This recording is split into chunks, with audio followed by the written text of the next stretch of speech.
Des, could we just get your initial thoughts on the game?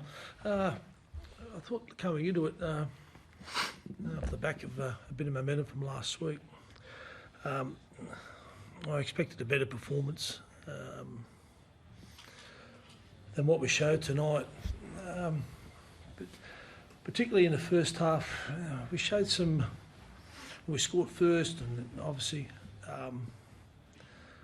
but the tries they scored and the sort of tries they scored, out to 18-6, got fought back to 18-12, 18-16 half time.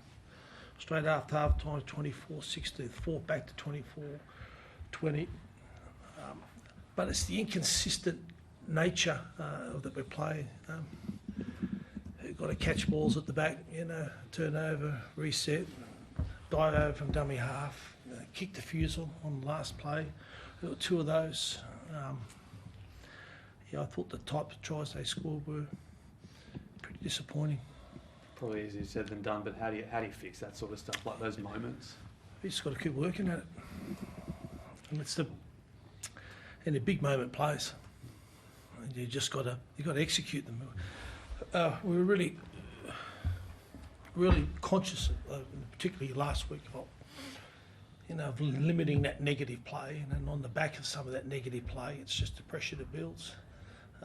Thought Patches, we played some good footy, and you don't want to. We lost a JC early, which caused a bit of disruption in that. But I still thought we played still enough footy in us to play better than that result.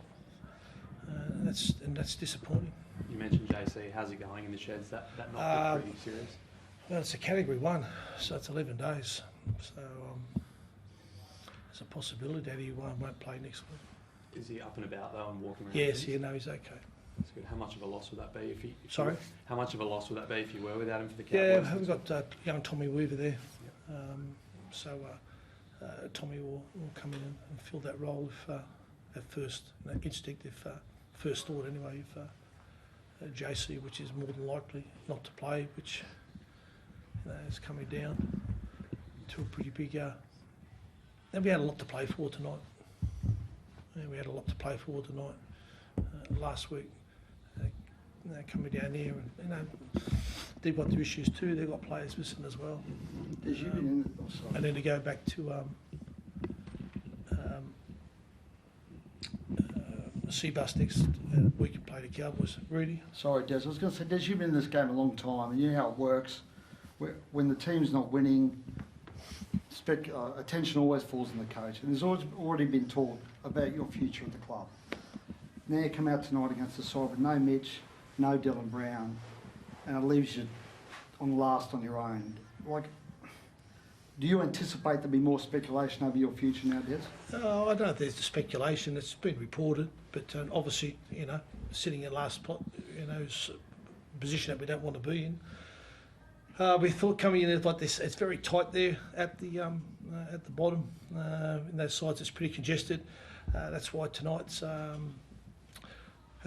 game was so important for us, and I thought we were in it.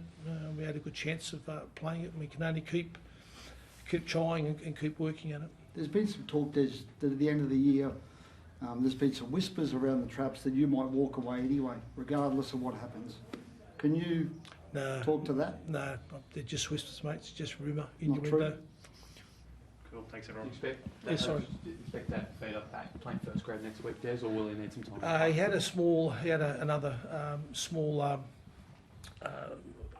procedure on Friday. We'll see how he pulls up next week. Yeah. Will he potentially make a return through a cup, do you think, or is he when he does come back? Probably after the bye. Cool. Thank you. Cheers.